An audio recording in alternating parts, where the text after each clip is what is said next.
Oh my goodness, my microphone was off that whole time. I'm sorry, Melissa. That was totally my fault. I had the microphone off.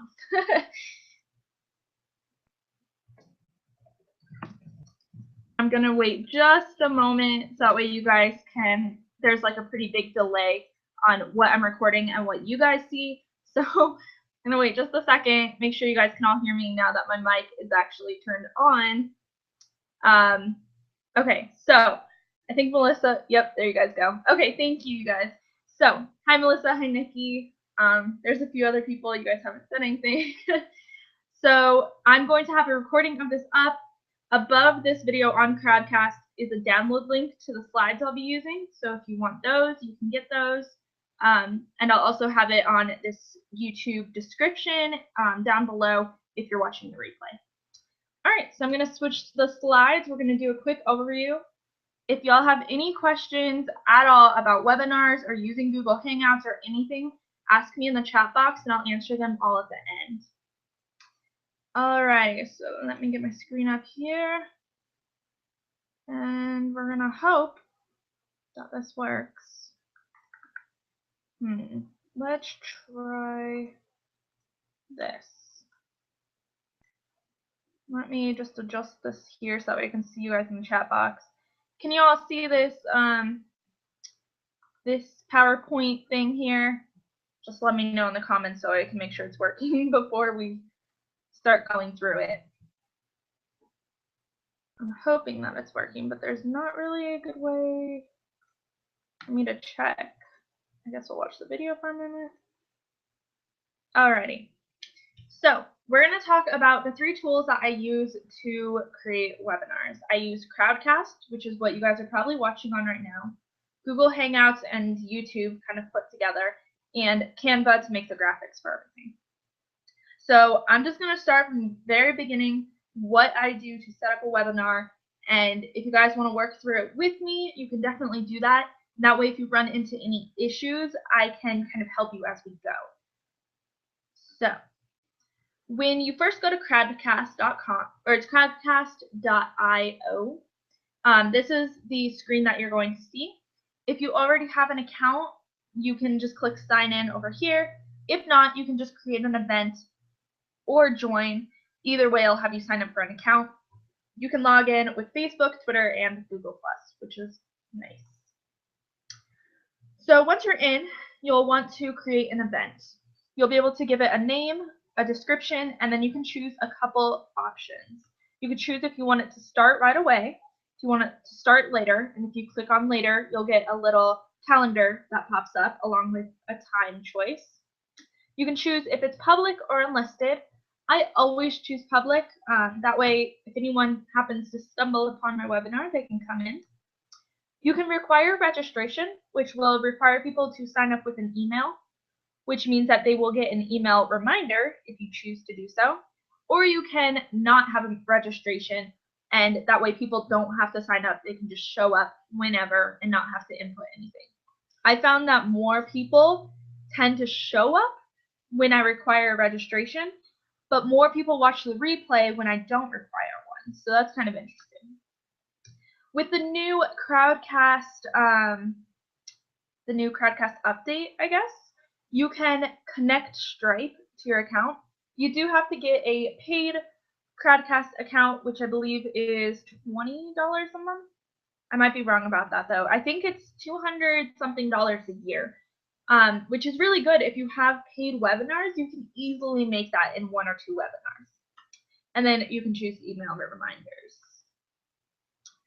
So once you have all of that set up, this is the page you will see. You'll see starting in however many days or hours, depending on when you set the event.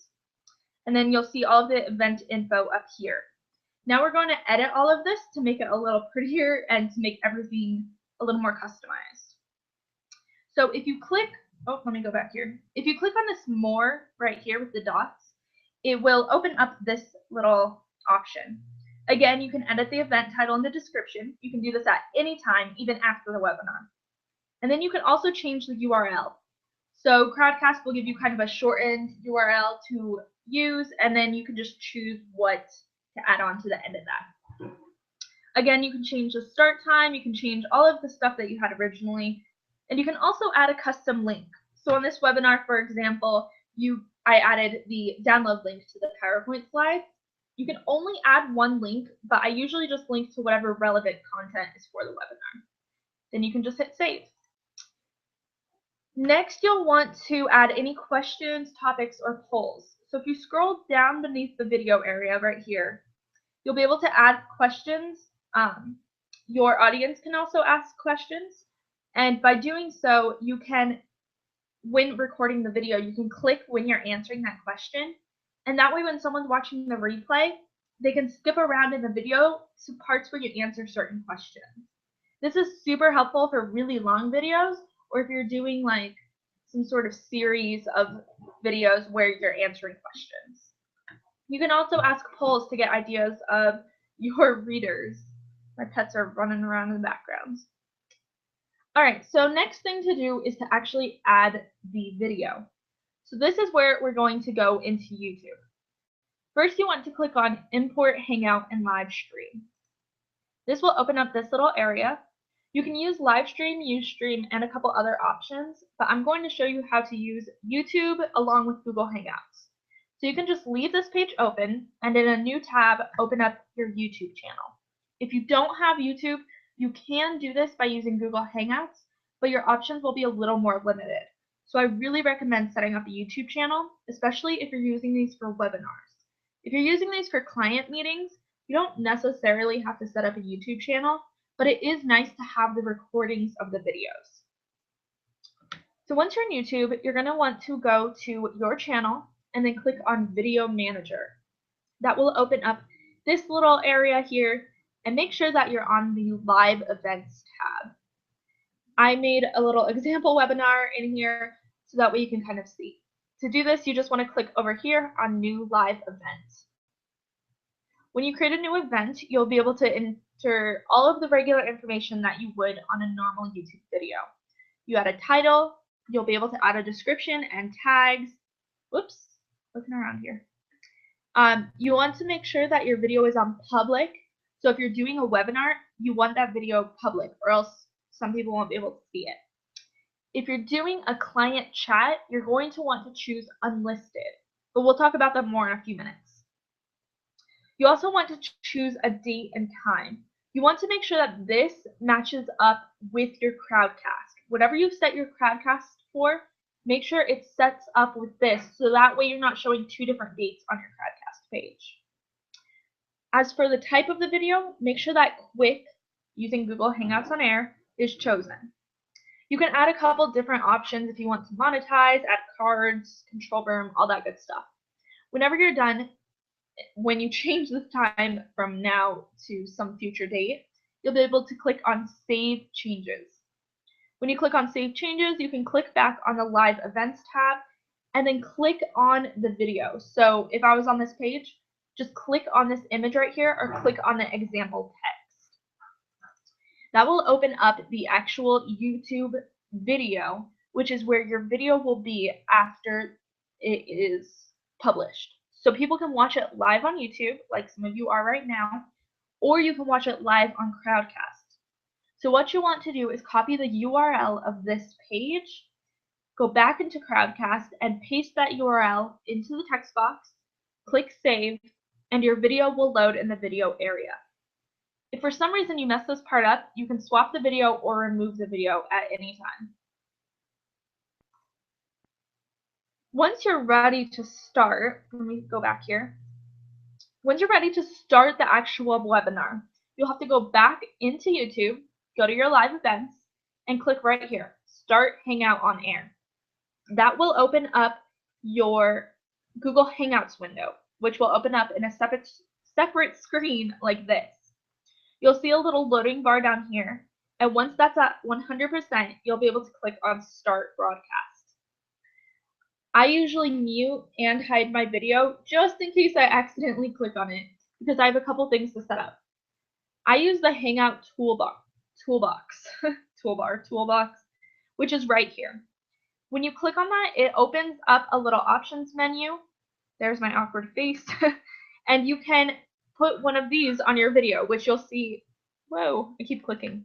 Which you'll see on most of my videos. You just choose your name, add a little tagline or your website, upload your logo, or it will use your regular YouTube icon. You can add a color for this top bar, and then you want to click on. Sometimes it is reversed, like it's backwards, so you just want to click this little button here to flip it. Now I have noticed some issues with the Hangout toolbox. If I just go into Hangouts on air and I don't go through YouTube, sometimes this won't load, and I have not been able to figure out why. I'm pretty sure it's some of the plugins I have on my computer, but if you're having that issue, try to go through YouTube. It almost always works when you go through there. So once you're all set up, you can unmute your microphone, like I forgot to do, and unhide your video. And then right down here, you can click on that green Start Broadcast button. A little pop-up will come up and ask if you're sure you want to start. Just hit OK, and then you will begin. You can kind of squeeze your little frame, so like your actual Hangout window, and just kind of move it around so that way it's how my screen is right now. You can see the chat on the side, and you can see yourself here. That way you can make sure that you're not making crazy faces, and you can screen share using this little green icon here. When you choose screen share, I'm going to give you some inception here. When you click on screen share, it's going to ask a couple different options. And it's not going to let me show you, of course, because why would it? Okay, but when you click on that, it'll ask which screen you want to share. You can share your entire screen, or you can share certain windows. So right now I'm sharing my entire screen so that way you guys can see everything that's going on. So once you have everything set, you've started your broadcast, you are talking or you're screen sharing, then you can go into your Crowdcast view, and this is kind of what you'll see here. Your video will be delayed. As you can tell when I click here, my video is much further behind. Right now I'm just showing you the crazy inception screen, even though I'm recording a different part. So there is a pretty big lag. You need to keep that in mind when asking people questions and trying to figure out, like, doing Q&As and things like that. Once you are completely done with the broadcast, you want to click on this little hang up call button, this little red phone, and that will end the webinar, and it will tell you that it will be uploaded to YouTube after it's done processing. All right, so I'm going to stop sharing now. Again, you can get those slides on the link above this video, so if you need to reference those for any reason, then those are up there. So now what I'm going to talk about a little bit is how to use Google Hangouts for client meetings. I know that Latricia is watching this. Thanks, girl. We just had a client meeting today in Google Hangouts. So the reason I like to use this is because we can record and we can screen share. I like to record my client meetings when it's the initial meeting because I love taking notes and making sure that I have everything down that the client wants, but I usually miss things. So what I do is I invite someone. We're going to screen share some inception here really quick. All you have to do is click on this little plus invite people button, and this can be during or after you've started the broadcast. And you can either send them an invite directly to their email, or you can email them this link. I almost always email the link. So what I usually do is don't start the broadcast. Just act like you're going to. Log in, then click on invite people, invite someone to it or send them the link, tell them when the meeting is, and then you can close this and close out of your screen, and that link will not change. That link will stay the same. So you can go back into YouTube, start your Google Hangout on air, and that person will be able to log into that video and be able to get in, and then once they're in there, start the broadcast. Starting the broadcast doesn't do anything except for start the recording. So you can talk and have the whole meeting without recording it. So if you want a recording, you need to hit start broadcast. Then when you're done, you need to make sure that you're completely done. You've said goodbye to them, because once you hang up, they'll be kicked out. You might not be kicked out if you just hit stop broadcast rather than hitting the little phone, but they will be kicked out once you're done broadcasting. So make sure that you are completely done before you hit stop. So then what I usually like to do is go back to YouTube, copy that URL of the video, and send it to my clients so that way they can access the copy of the video as well. One important thing to note is that unless you want your video with your client published onto your YouTube channel for anyone to watch, when you're creating that video or that webinar in your YouTube channel, you need to make sure that it is unlisted. You don't want it to say public because that's how it's going to get messed up. Okay, so do you guys have any questions about that tech side? If you don't, I'm going to start talking about like actually creating content for your webinars, advertising, all that good stuff. So I'm going to give you just a moment. Any tech questions, I'll kind of answer those now because I know that is probably the hardest part of actually doing a webinar, or the reason that people get held back in it, or the reason that they don't do a webinar, because they're kind of scared of the tech aspect.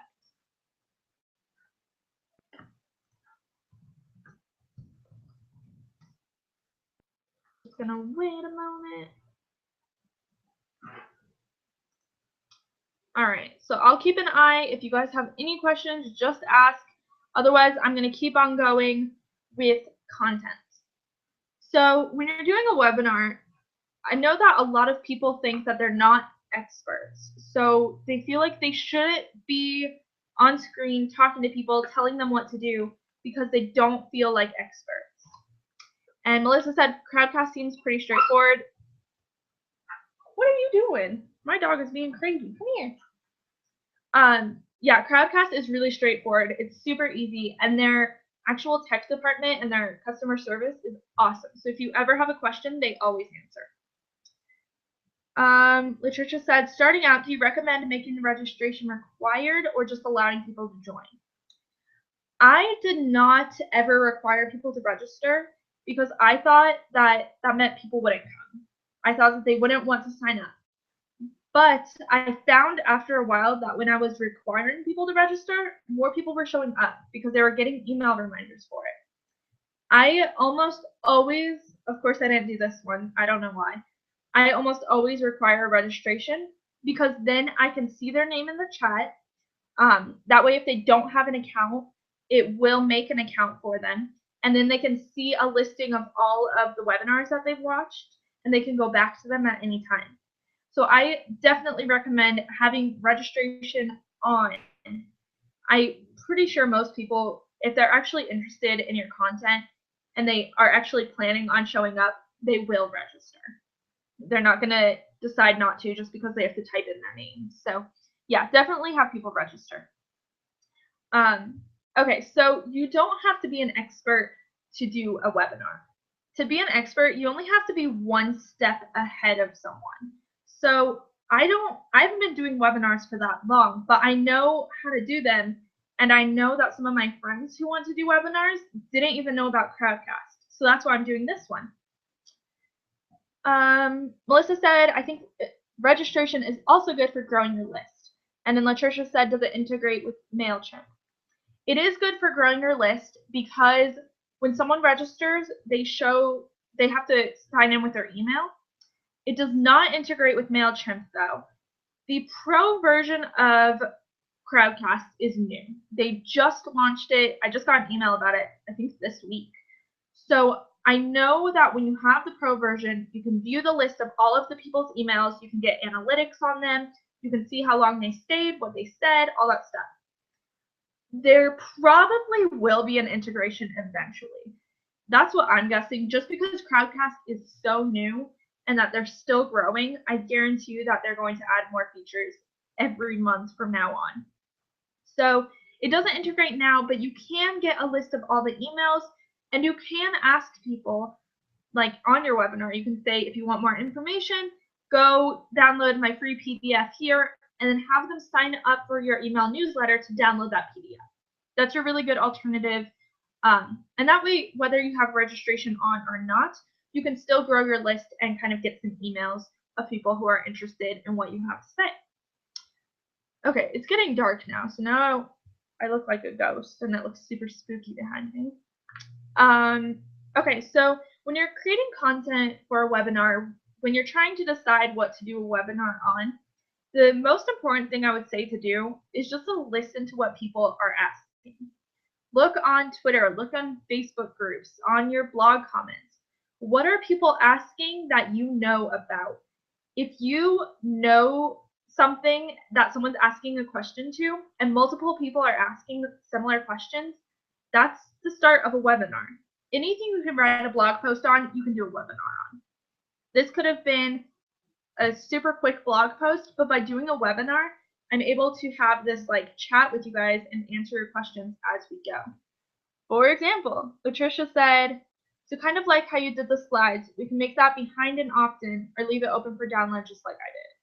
Yes, so if I wanted to grow my mail list, which I know most of you guys are on my mailing list already, but if I wanted to grow it some more, instead of just letting you guys download the slides from my Google Drive, I could have uploaded it into MailChimp and have you guys sign up to get the download. So it's kind of an option. It's really up to you. I knew that most of you guys were already subscribed, and that's probably how you heard about this webinar.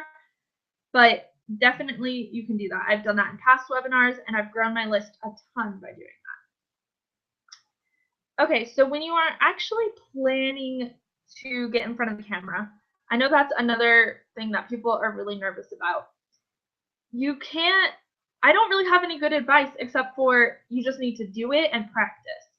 The more you're in front of a camera and the more you're doing webinars and the more you're talking to people, the easier it will be. I started making YouTube videos when I was in, I don't know, maybe 8th grade or 9th grade. I don't even remember. So I've been doing this for so long that being in front of a camera isn't really awkward anymore.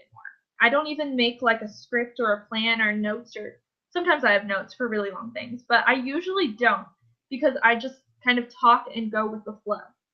But if you need to, make index cards, make an outline, have a PowerPoint like I did, and kind of have a structure to what you're going to say, so that way you're not as nervous, or you're not like, you don't even have to be on video. You could do the whole webinar just showing a presentation. So don't feel pressured at all to like show your face and to use your voice and all that stuff for your first webinar. You could just make a slideshow, record your voice beforehand so that way you're not nervous, do the slideshow, and then do a Q&A at the end. It doesn't have to be fancy. It just has to help people. That's all the goal of these webinars are for, is to help someone get information that they can't really find anywhere else, or just give them that information in an easier, more accessible way. It's just like a blog post. You're just putting yourself out there, and you just kind of got to jump in feet first and just get to it. Okay, so I think that's pretty much everything I have. Oh, nope, that's totally not true. I just lied ginormously. So we're going to talk about how to actually advertise your webinar, because if you don't advertise it and no one knows about it, no one's going to show up.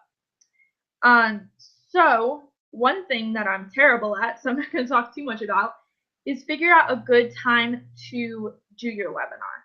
So I'm doing mine at 8 o'clock where I am, and this is probably the webinar with the least amount of people. But you guys are talking to me in the chat box, so you're really active, and more active than past webinars I've had with a ton of people. So you really just have to kind of find what time works best for your audience, when most people are on, or you just need to do a ton of webinars and allow, oh, the light just got crazy, and allow people to watch the replay. So once you've done that, the first thing I do after setting up Crowdcast and getting it scheduled is create graphics in Canva. Last week, it wasn't even last week, I think it was Friday, I did a whole webinar all about Canva, how to make graphics, all that stuff. I will get that and put it in the link for the chat box if you guys want to use that.